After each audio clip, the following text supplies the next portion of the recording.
for having been given this J.B. Marks Lifetime Achievement Award. I am humbled, I am touched, and I'd like to thank you for this generosity.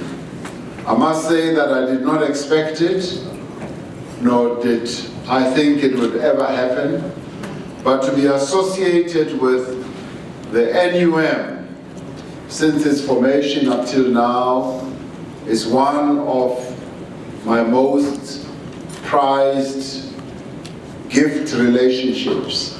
So I thank you that even as I left the NUM in 1991 when I was elected Secretary General of the ANC, you continue to welcome me with open arms, and you make me feel a part of this family.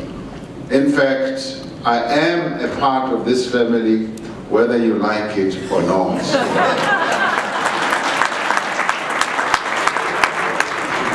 I'm a recipient, so I shouldn't be too long in speaking. I just want to mention two things that have to do with this. Comrade James Motlatsi spoke about politics. I am going to speak about education and mine workers. When we were organizing mine workers into the NUM, we kept on going to the mine bosses and saying to them, amongst your workers, there are many who want to go to school. There are many who do not want to end up as machine operators, as loader drivers underground, as winch drivers, and so forth and so forth. There are many who want to upgrade their education. And we suggested to them that set up scholarships within your own companies and offer scholarships to your mine workers. Identify them, find them, and send them to either technicons in those days or to universities. The answer that we got from the mining industry was no.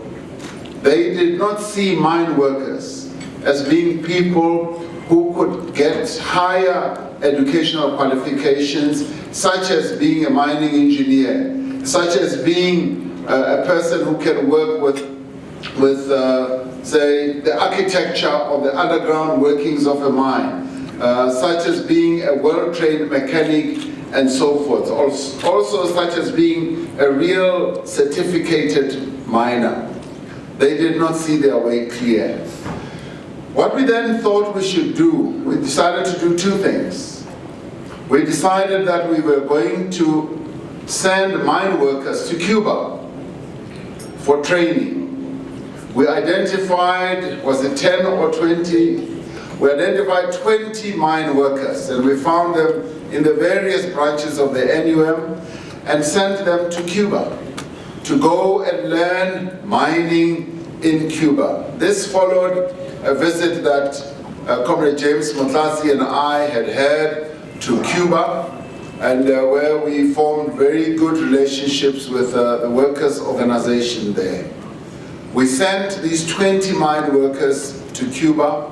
They got trained in mining engineering, they got trained in metallurgy, they got trained in a number of other disciplines.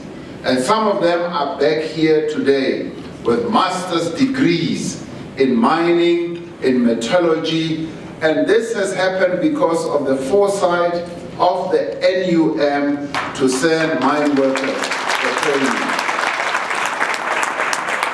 The NUM in those days put the mining industry to shame. It showed them up for the bankruptcy of their vision for the future.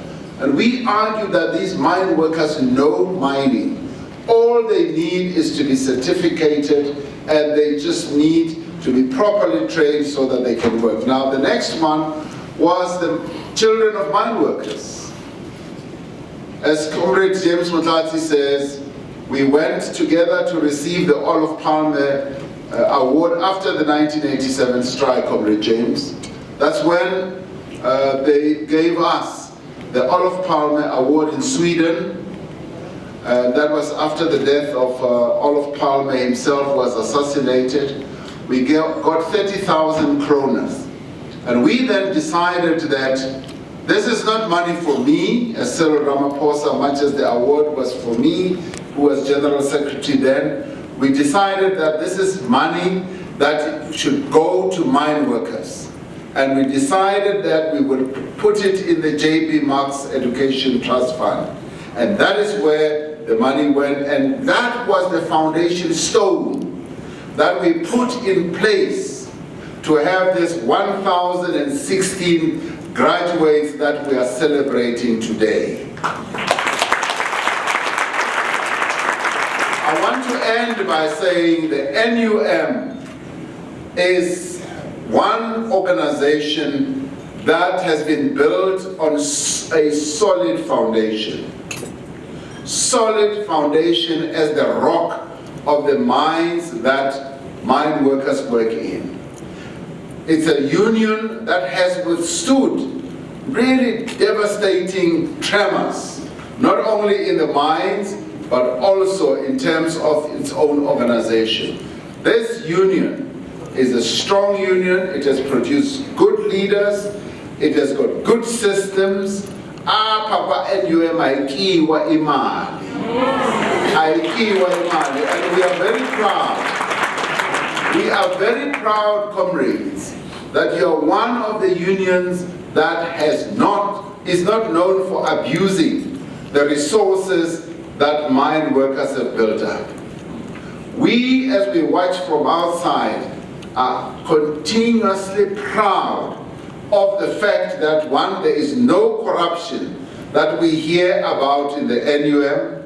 Even in your mine workers investment company, we continue to hear good things. We continue to hear good things about the Mine Workers Investment Trust. We continue to hear good things also about the J.B. Marks, the college. You are one of the few unions that have set up your own college. And we are very proud. When we decided that we are going to set up a college where mine workers would be educated, where they would be educated in terms of being good trade unionists, we knew what we were aiming for. And today, the NUM has all these wonderful pillars. The pillars, Comrade Spunzi, that are going to sustain this union going forward, in spite of all the challenges that you're facing at the moment. This union was built on rock, and this union is a rock. Continue to make it a rock, comrades. So, for me, I thank you. This is a very humbling moment, and I'm sorry I got a little